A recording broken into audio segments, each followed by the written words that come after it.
Welcome back to Coven. Welcome. Episode 3. Podcast where all your dreams come true. Episode 3. Episode 3. Don't forget to, if you like this video / podcast, to like, comment, subscribe on all the things. Instagram, TikTok, coven.pod. Yeah. Email us, covenpod333@gmail.com. Please do. Yeah. We want to hear from you. So let's get right into it, I guess. Yeah, with our magic moments. Magic moments, of the week. synchronicities, whatever magical things happen to you. You want to start? Yeah. Is it my turn to start? Or did you... I don't remember. I can start if you want. Okay, you start. Okay. My magic moment is I went to Joshua Tree, California. Yes, you did. Yes, you did. And there were a lot of magical moments that happened there, but the most magical one was I found myself in a cholla cactus. Oh, yes. As you do. As one does. I stumbled upon her when I was just totally entranced with all the desert plants, learning about them. And totally entranced. Yeah, they were gorgeous and beautiful, every single one of them. So unique and eccentric. And then I saw her. I just I looked up and she was there. And she was just like glowing. And immediately my first emotion was like rage. Not even rage, just like anger and frustration. Like, calm down. Like, everyone else is just as important as you are. You're not that great. Stop trying to be so dramatic. Yeah. And then I was like, wait, why am I so mad at this cactus for just existing? And then my brother informed me that I might be projecting onto the cactus.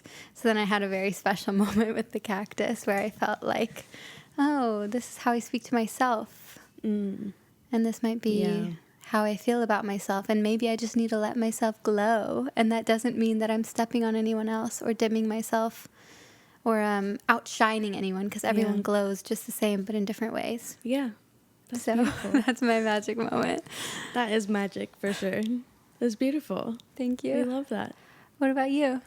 For anyone watching this on YouTube, maybe you've noticed that I cut my hair off. Yeah, she did. And this was definitely influenced by you. Slay. And also just because we were talking this week about, what were we talking about? Pisces. Oh, because I have a lot of heavy Pisces placements. Oh, yeah. Can't talk. That I tend to... I feel like you could explain. She's a shapeshifter. Yes, I'm a shapeshifter. I tend to like try things on and see what fits, and then that maybe other people are putting onto me. Wow, both of ours are very like therapy healing. Like, we're getting deep. But yeah, I tend to like embody the energy that you want to. Like, it helps you embody the energy that you want to embody. Yes. Cultivating your external appearance helps you embody the energy that you want. Yes. Yeah. And for like the last few years, I've been just like kind of doing what I thought I should do with my hair, which I'm like, maybe there's something in my chart that explains this, but I have like such an intimate relationship with my hair, and my hair is a big part of like my, like, really affects like my self-esteem and my image of myself. That's always been how I feel about my hair. And and so I've had it in a bob for a long time, and I was just really not feeling like that was me anymore. And then you and I were talking about Pisces placements, trying things on and letting other people make those decisions of what we put on, and then kind of getting to a point where I'm like, this isn't me anymore, or this isn't who I'm supposed to be. And so that's what this haircut felt like to me. And she looks good, does she not? Thank you. I love it. I feel great. And I feel like myself. I love it. And it's such a silly thing to like, kind of silly to feel so like attached to or like consciously think about all the time, but I really do. I don't think it's silly, and I think it's really common. I feel like hair is a really spiritual thing. Yeah. I definitely relate to that. I feel like my connection to hair makes a lot of sense as a Leo rising, but I feel like that's a pretty universal Okay, so I'm not special. Feeling you're not special. No, you are special. You're so special. I do feel like it's the Pisces thing though. Yeah. Like wanting your external appearance to match how you feel inside is huge for Definitely. Pisces placements. Yeah. So that was my Makes magical moment. sense. That's a good one too. Shape-shifting, changing, transforming. Yeah. Both of us. Transformation for sure. Both of us. Okay, well, should we get into my person? I almost said her name. I almost gave it away. Okay, well, first Secrets. we're going Only to talk secrets. about my person's birth chart, the person that I'm welcoming into our coven, and going to tell Reilly a little bit about her astrology and see if Reilly can guess kind of the type of person that we're going to be working with today before I tell her who it is. So this person has 2 potential birthdays. Okay. One of them is pretty like agreed upon as being her actual birthday. The other one, I don't remember where it comes from. The one that I have actually comes from a birth certificate. Oh. And then there's another one that comes from like other historians or like documentation or something. Wouldn't you believe the birth certificate? Yeah, but they're like not sure if the birth certificate is hers. Oh, okay. So one of them is May 26th, 1877. Okay. The other one is May 27th, 1878. Okay. So, wait, different years? Different years. Wait, we weren't supposed to say the years. That's okay. Okay. I don't think you're going to know who Different this person years? is. Different years, but just a year apart. Okay. Either way, she's a Taurus at 5 degrees. She's a Taurus? I mean, sorry, Gemini. Yeah, I was like, no. Either way, she's a Gemini at 5 degrees. Yes.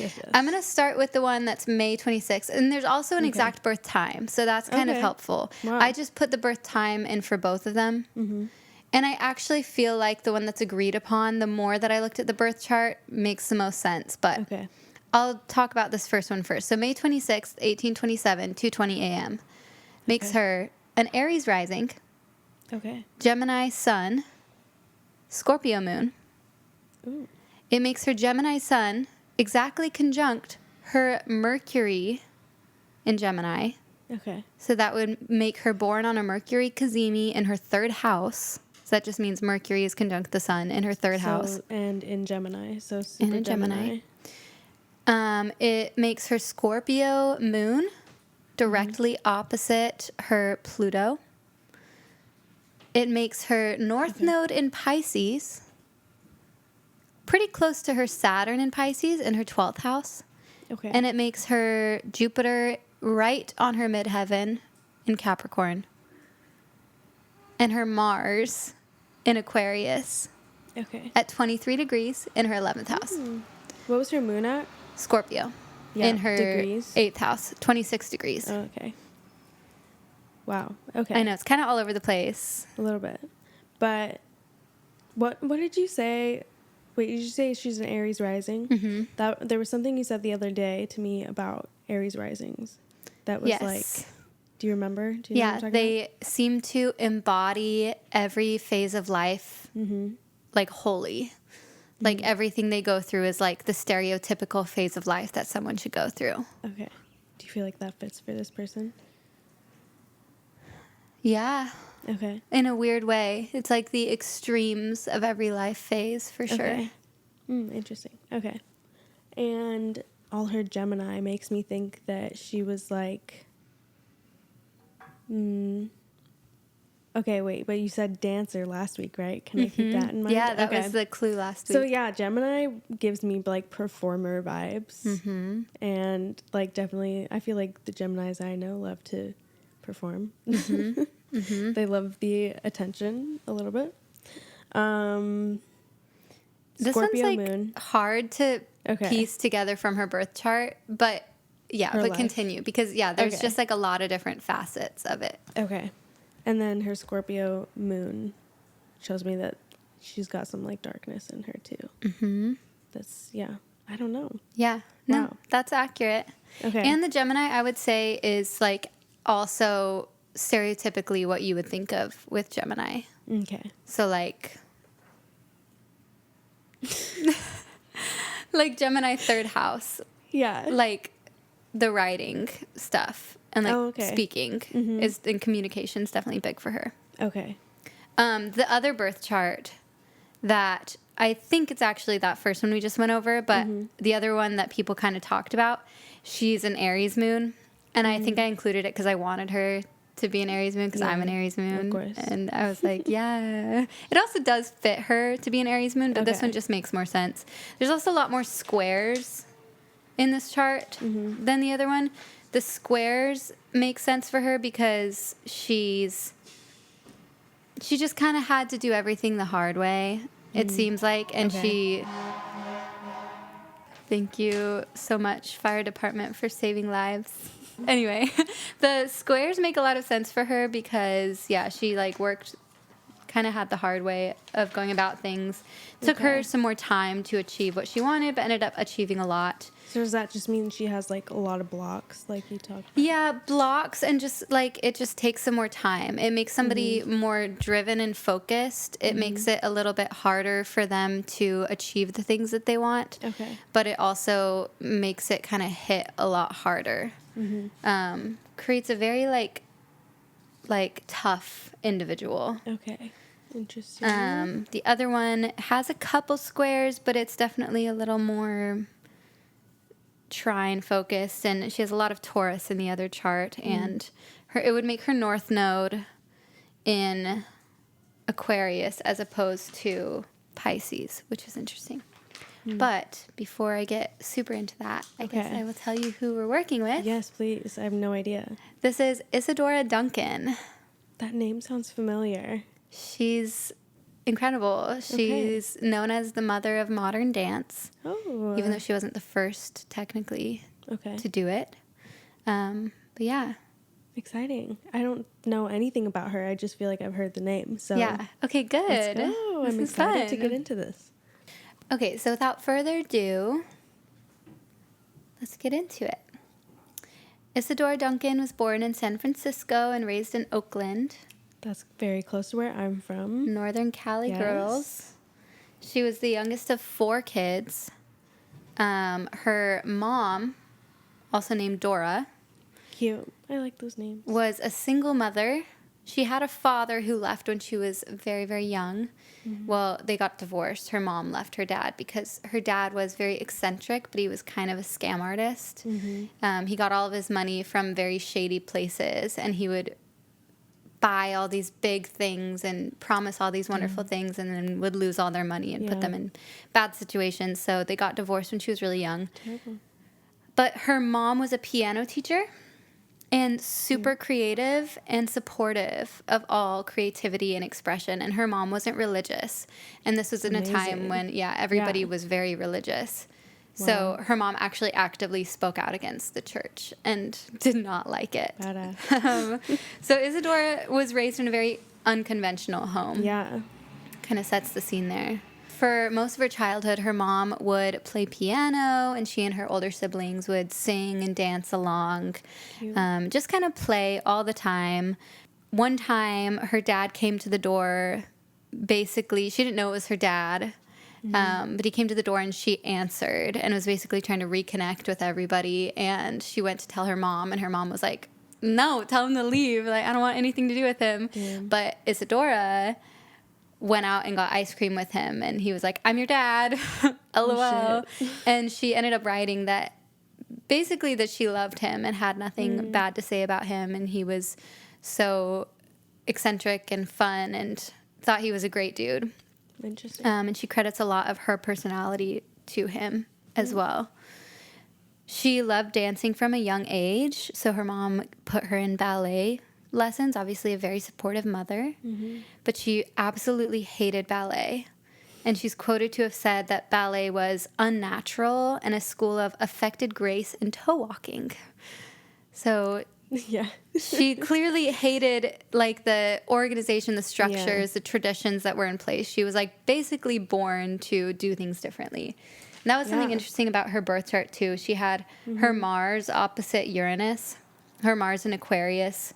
So Aquarius is ruled by Uranus. So to be opposed by Uranus is like just kind of an extra emphasis on whatever the systems are in place. She's so motivated to do them in a different way. That's really cool. by 10 years old, she decided to drop out of school. Again, hating institutions and organization, but she loves learning. So she drops out of school, but she decides to go to the library every single day to study in her own way. And she's really impressed by or inspired by Greek mythology. And she starts learning from this woman who actually ends up being or was her father's mistress. Oh, shit. Just coincidentally, but that's just like a side note. Okay. Small world kind of situation. And I think it seems like this woman who was her father's mistress, like, took an extra liking to her and wanted to teach her, probably because she was in love with her dad and was like, oh, let me, like, because she was just, like, became her tutor, basically, for free. Okay. Super slay. So she's learning at the library. She loves Greek mythology. She's also going to the ocean almost every single day and mimicking the waves as they roll in, like dancing, kind of moving her body to the waves. Why is that so precious? I know. She's like 10 years old at this point. This is what I wish I could have done. Right? Just like this drop free... out of school, teach myself everything. Yeah, literally reject all of the norms. Literally just go hang out by the ocean. That sounds like my dream childhood. Yeah.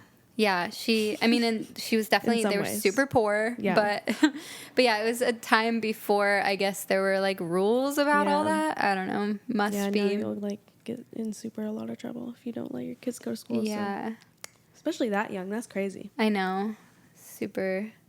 But by 12, she starts teaching the neighborhood kids how to dance in her backyard, and it becomes a popular thing, and she creates her own school of dance at 12 years old in her backyard with all the neighborhood kids. Her mom's the piano teacher, and she starts charging money and, like, basically supporting her family.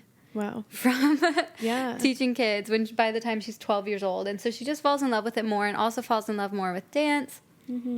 She's just a very, like, eager, motivated, driven, and independent person. Yeah. One reason, actually, why I thought the second chart looked good, like the one that I actually don't think is her chart, is because it would make her Mars in Cancer in the 4th house, which makes her motivated to, like, nurturing and providing for people. Yeah. And she always had this theme of taking care of her family. Okay. Like, no matter what she did, she was always the one that went out to work to, like, provide for her family. So that's interesting. Yeah. And she's the youngest. Aquarius. Her Mars would be an Aquarius in the other one, which still makes sense. Like fostering your community. Yeah. Taking care of people. And it makes her North Node in Pisces and, like, Moon in Scorpio. And Jupiter in Capricorn in her 10th house. So it's definitely, like, getting shit done. Yeah. As she gets older, she just falls more and more in love with dance. She begins dancing for her brother's theater productions in San Francisco. Cool. So her whole family, everybody in her family is super creative. Yeah. But she just eventually realizes, like, California is not the place for her. She's just not being recognized the way that she knows she should be. Wow.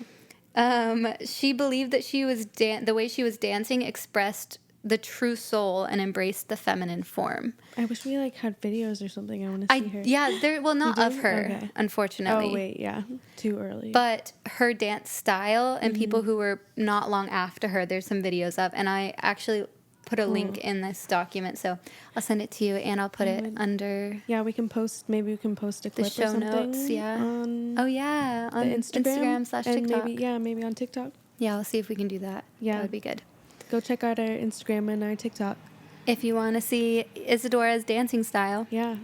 Her goal was to convey the pure essence of emotions through movement and to hopefully transfer the emotions into the crowd to make people feel something. Yeah. And as you'll see later on, she was clearly very successful at this, which makes me, really wish that I could see her in some way. Mm-hmm.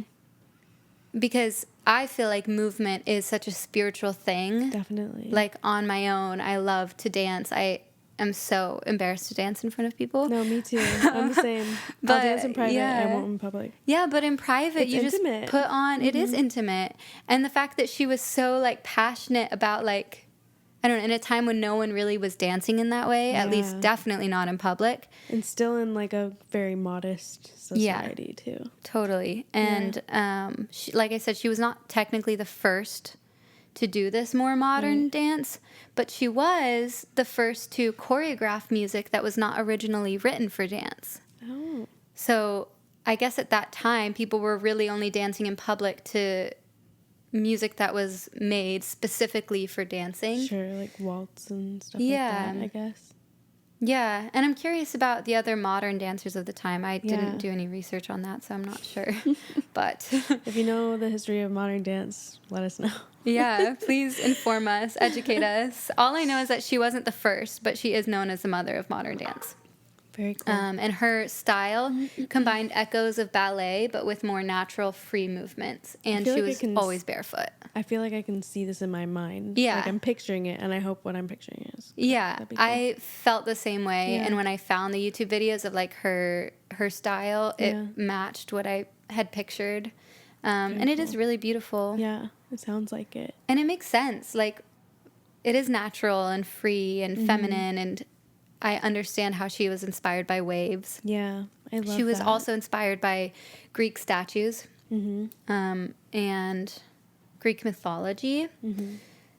So by the time, before I get ahead of myself too much, around 1890, she was dancing in San Francisco for her brother's theater productions, but they were just too small. They were not super successful. She had big dreams. She wanted to dance on a big stage with her own show in front of hundreds of people.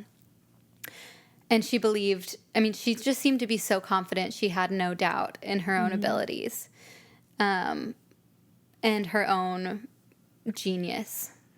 So she traveled with her whole family. She took her whole family east to New York and was like, they're going to understand me over here. We're the same. Me and her are the same.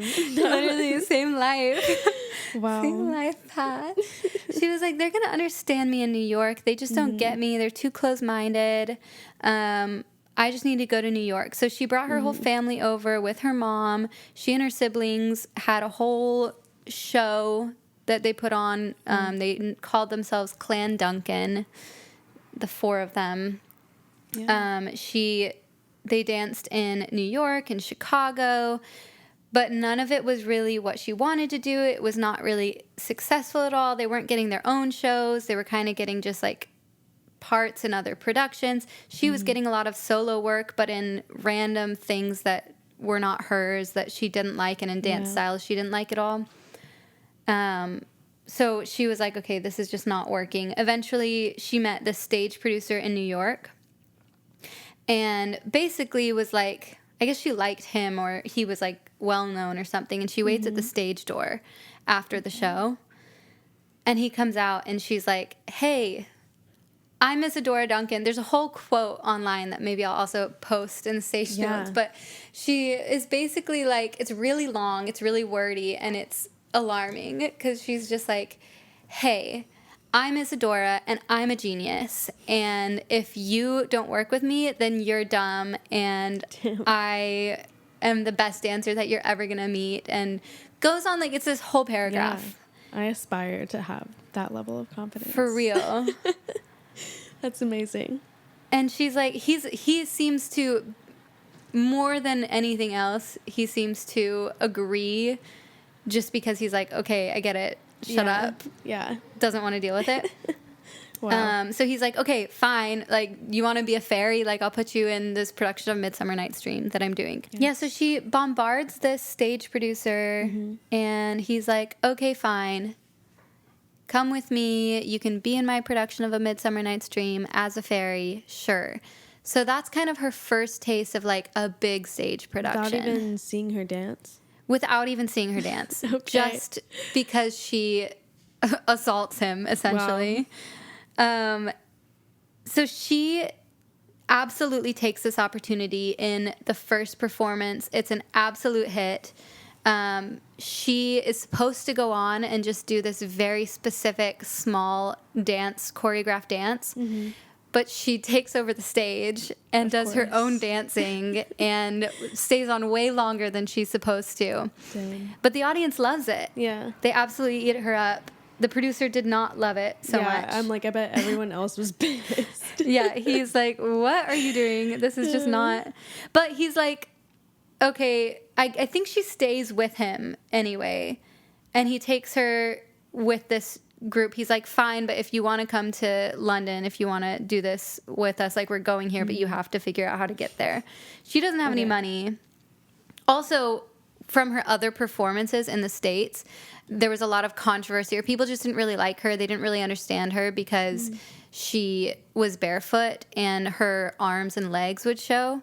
She would wear like Grecian like tunics to dance, and that was just not something people did. Yeah, it was very scandalous, even though it was literally like her wrists and her ankles. Yeah, people just were kind of uncomfortable by her dancing. So she takes this as an opportunity to travel with this production.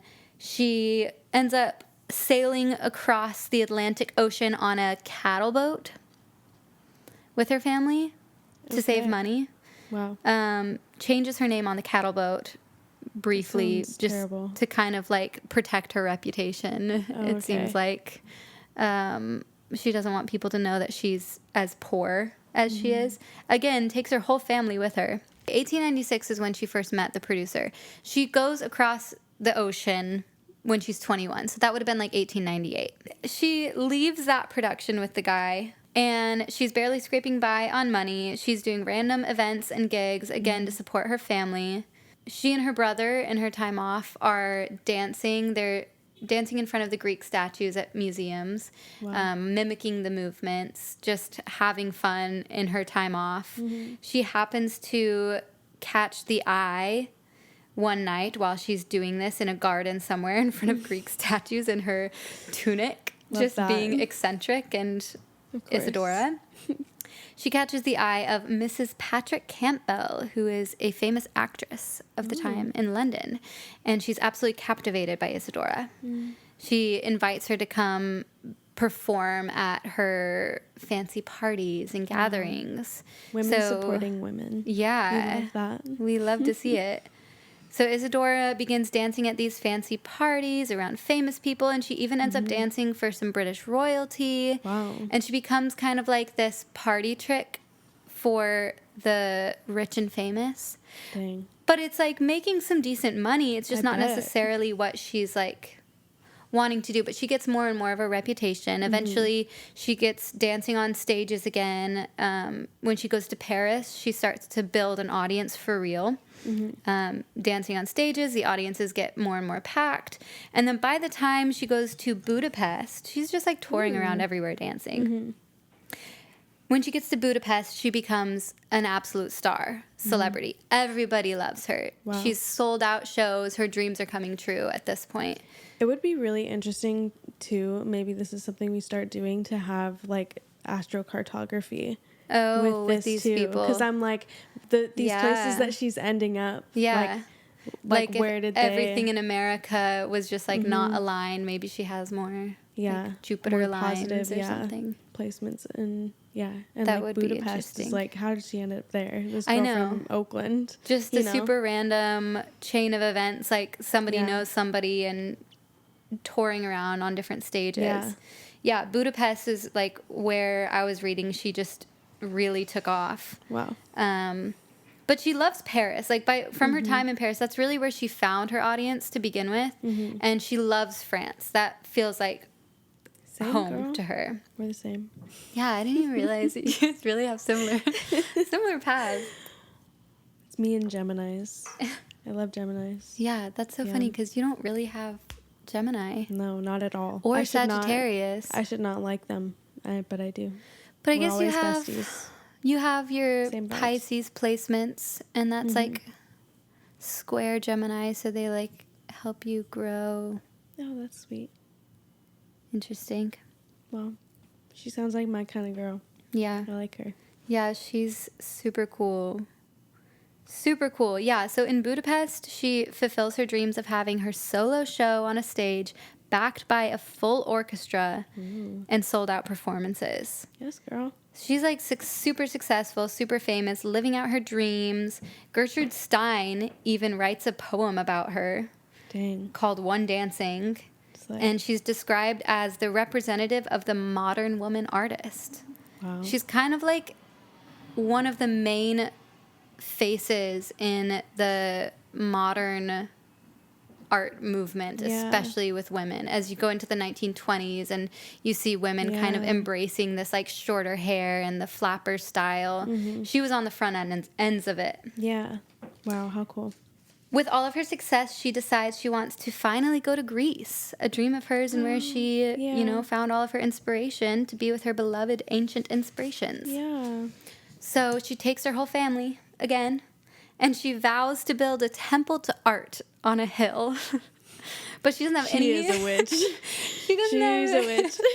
any desire to interact with the locals. Oh. And it's funny because she's a celebrity at this point. And so all the locals and the government officials are like kind of love her and they want to interact with her. And she's just like, no, leave me be. I'm going to go isolate with my family. Okay. So she does. She like builds her temple house on the hill. She crazy. Clearly embodies her father though too, because she's not good with money. She gets all this money, but she immediately spends it. Like she's so rich from all of this. Same. Yeah, she's so rich from the success, and she's like, okay, I have all this money. I'm gonna go build a temple, and runs out of money. But she like is loving it in Greece, living out her fantasies. For real. But she runs out of money after a year. Living out her dreams, North Node in Pisces. Yeah. Yeah. But also Saturn in Pisces. So it's like... Oh, yeah, responsibility. Yeah, and stuff. she has to learn how to, like, live out her dreams responsibly. That's funny. Yeah, so she's in Greece. She decides... But she has to continue dancing and touring to take care of things. And obviously, at this point, she's returning back to some childhood passions. And one of her main passions is teaching. And she decides she wants to make a school that she wished she had as a kid. Wow. So she wants to create a school for gifted girls that's centered around dance, but teaches everything. She wanted to teach the integration of the mind, body, and spirit. Wow. Yeah, which I'm like, I Obsessed. had that No, school. For real. Dang. So first, she starts in Germany, and she interviews and finds her group of girls. They have to be like the perfect ones that she wants to work with, essentially. And this first school is really successful. There's like a group of like 7, I think, girls that she ends up taking in, and they live there, and they learn together and dance together, and they end up becoming known as the Isadorables, and they tour together. Wow. And all of the girls end up this. changing their last name to Duncan because of her. Okay. So that shows how much It's insane. they loved her. I know. She then opens another school in France, but unfortunately that one shut down as soon as it opened, along with the German school, because of the war. World War I was approaching. Yes. So that's unfortunate, but the Isadorables ended up, even after she dies, they end up sticking together and dancing as a group for a long time. Wow. Along the way, she did end up meeting some people and falling in love, maybe. Okay. She'd vowed off marriage from a very young age. Wow. Obviously, she had some not great examples of it. Yeah, true. And she just really valued her freedom. And clearly she was very obviously. motivated by her own. For sure. That's what I would expect from her. Yeah, motivated by her own dreams and visions. Her type seemed to be men who had other wives and families. Oh, girl. Wait, what's her Venus? Her Venus is in Gemini. Why does that track? Yeah, her Venus is in Gemini, Mars in Aquarius. Mm-hmm. Yeah, and her Venus is unconventional for sure. Totally unconventional. Her Venus is pretty closely conjunct to her Sun and her Mercury. Oh, that's something I forgot to mention. With her first like in her earlier days when she was performing, that's why the Mercury makes sense. She would not only dance, but she would also then speak. She'd write like spoken word performances. Basically about how ballet sucks and like conventional traditional art is like dumb and we need to move past it. She's basically like a politician in her early days. But she stopped doing that after the States. I think she was like, okay, no, I can really convey everything I need to with movement. Yeah. But that was funny to hear too. Because I was with like, her Mars being in Gemini also. yeah, or Mars in Aquarius. Oh, whoops, yeah. Yeah, but yeah, Sun and Mercury conjunct in Gemini, but also at 5 degrees. That's the degree of Leo. Okay. So it's very like expressive and performative. That makes sense. But I was like, girl, same, wanting to just like word vomit all of your ideas onto people. Yeah. But anyway, so she, had sworn off marriage and was into these men who were not emotionally available. But she did end up having some children. Oh, wow. And she did actually get married twice. Oh. But it was just out of convenience more than anything else, it seems. The first one, well, they could have been through love as well. Yeah. But it didn't seem to be a big focus for her. However, she did love her children. She was a very, very attentive and present, loving mother. Which is also why I was like, that Cancer, Mars. Yeah, potentially. But also the moon in Scorpio, I feel like makes more sense than the Aries moon, just because of the way that she really made sure to prioritize like the people she was really close to. Like she never abandoned her family. Yeah. And when she had kids, that was such a huge focus. Rather, the Aries moon does seem to be more self-focused. She seems to be self, but like she'll keep her people extremely close. So she does actually marry twice. The first one she has a child with. He's a stage designer, but they're not that important. He's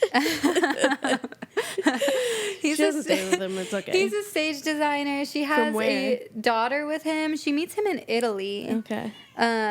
She has a daughter with him named Deidre.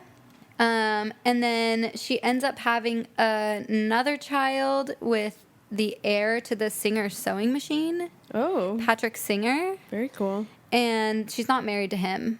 Or wait, maybe that's the one she's married to. I can't remember which one she marries, but these men are a little bit irrelevant. Okay. They just father her children. She she names her second child after Patrick, her baby daddy. Yeah. So she has Deidre and Patrick. And she's super happy as a mom. Her schools are at this point closed, but she's like thriving, happy, successful. She's continuing to tour and dance. But as she's touring, around 1912, she begins to have some like premonitions and just like bad dreams, nightmares, and starts to get a lot darker in her performances. Scorpio moon. Yeah, that's also why I was like Scorpio moon. She starts to see things like she reportedly saw 3 black crows following her around and just started to get really anxious and sad and dark. Well, in 1913, her kids were in a car in Paris while she was on tour, and they were with their nanny, and this car is over the River Seine and stalls. So the driver gets out to fix it and work on something, but he forgets to have the brake on, or he forgets to, he's like not able to get back in time once he restarts it. And the car drives directly into the River Seine. Oh my God. And all 3 died. Nanny, Deidre and Patrick. Deidre was 6 and Patrick was 2. That's so little. Yeah, really little. That's so sad. Really, really sad. And she's obviously devastated. Yeah. Holy shit. Yeah, she's absolutely devastated. So she doesn't think that she's ever going to dance again. She's just like, life is meaningless. Everything that I've done up to this point, none of it matters. She does, after a couple years, believe that her kids are going to be reincarnated in another baby. Oh. So she gets pregnant, has another baby, and it dies shortly after birth. So she's just like not having a lot of luck. Damn, that is crushing. Yeah, very, very sad.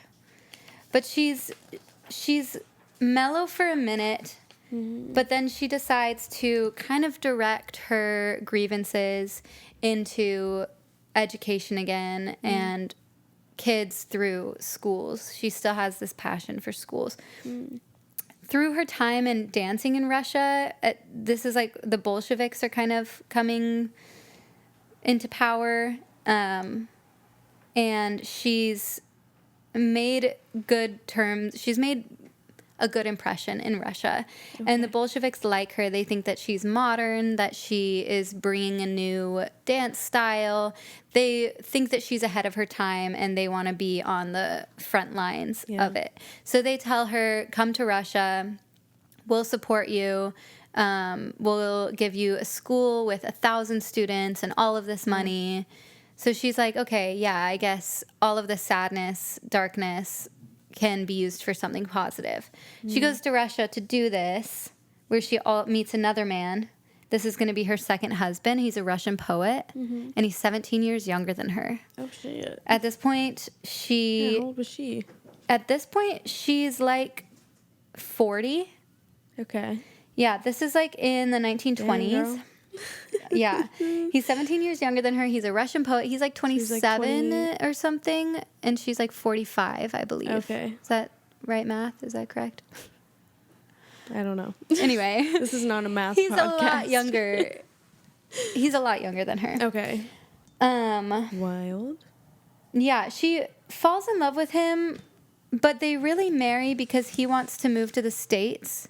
Ooh. So she goes back with him to the States, and she's still like kind of in talks with like her dance school in Russia.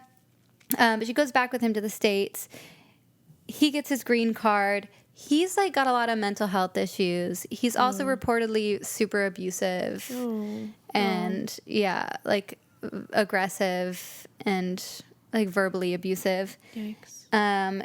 He stays in the States, so they're like separated, but they're still married technically, but they're not together anymore. He ends up dying by suicide. Oh, shit. In 1925. Okay. So this is hard for her as well. She's like just kind of a very different person now than she was when she first started all of this, but she still has this passion to direct her energy into education and helping kids, basically. So her school in Russia takes off, but it's not what they promised her. Instead of... But she's not there anymore, right? Well, she's still in Russia, but she has to tour and dance still to keep it open because it's not what they promised her. They promised her all this funding and 1,000 students. She ends up having a couple hundred students, but not really any funding. So one of her students kind of takes over there while she's like, okay, I guess I'll raise money. And she's still like a celebrity. So she's like, I'm going to tour. All right. And she's in her late 40s at this point. Okay. And touring. Yeah. Constantly to make money, dancing. And she's still selling out shows. So go off. Yeah, go off. Where's her family? I don't know where her family is at this point. I don't know if they're just kind of scattered. I mean, she's the youngest, so they would all be much older by now. I'm not sure if some of them had died maybe, or she's just kind of like, that's her focus is on the children now. But she does start to kind of get some pep in her step again. She's touring again. She's making friends. She's kind of coming out of this really dark period of her life. It's been about 10 years, over 10 years since her kids died. It's been a few years since her husband dies. And she's kind of getting back into her groove, and she's like, wow, I've really had such a crazy life. I want to write an autobiography. Of course she does. Wow. Like, why would she not? Isadora thinking that she's the genius, God's gift to Earth. I wonder if that was common at all.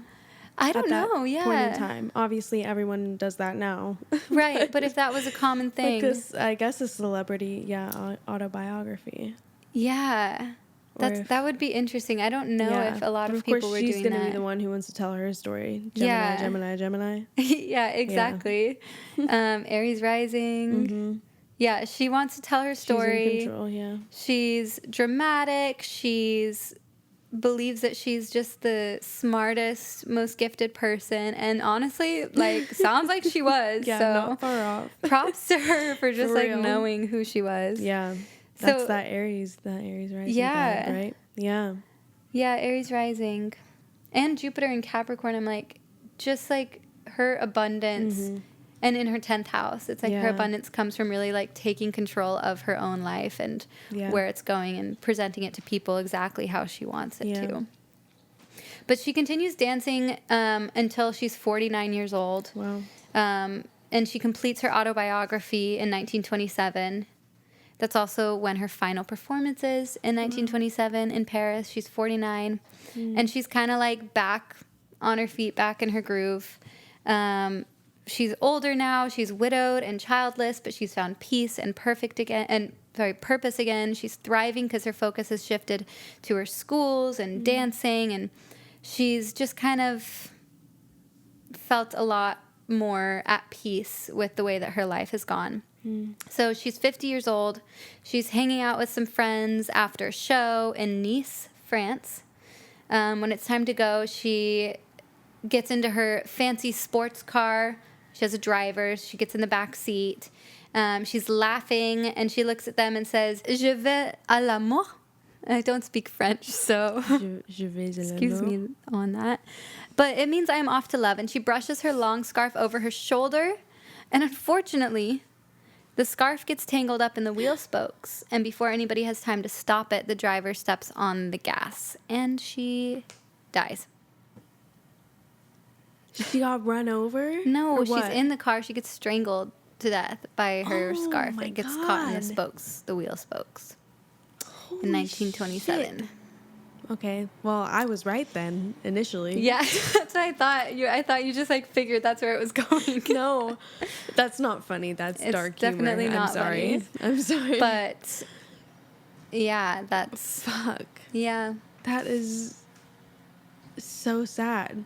She was 49? 50 at the time. Wow. She had just turned 50, it seems like. Damn. So... That is tragic. Yeah. Wow. Yeah, so that's Isadora Duncan. But today, everything that we have of modern dance is pretty much based off of her. She was a huge, like, obviously feminist and one of the first, like, very widely known female artists. Yeah.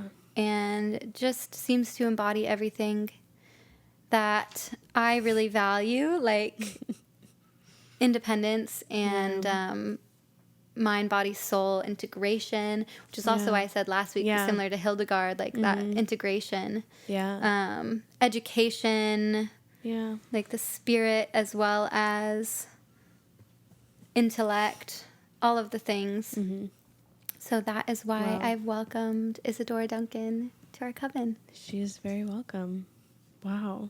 What an insane story. Yeah. It's like she made her contributions and then... I was like, I guess... That's well, all. not that she chose to, but it seemed to be the way and things she made went. Beautiful contributions. I'm so excited to watch some of her dancing or what she inspired. Yeah. Wow. How it makes me fucking tragic, though. I know. What a tragic, fucked up end. I know. It's so sad. It makes me want to go to the ocean and, like, mimic the waves. Because, like, I don't think I've ever really done that or, like, thought about it in that way. Yeah. But... Okay, Coven, go mimic some waves. Yeah, go mimic some waves. So now in our room with our little coven meeting room, far. we have Hildegard of Bingham making us some amazing herbal tea that's going to cure all of our ailments. We have Hypatia giving us a lecture on I mean, truly anything Hypatia wants to talk about. Mm-hmm. And then maybe we have a little like movement session where we all move with Isadora Duncan. I love that. This sounds like a great meeting so far. Yeah.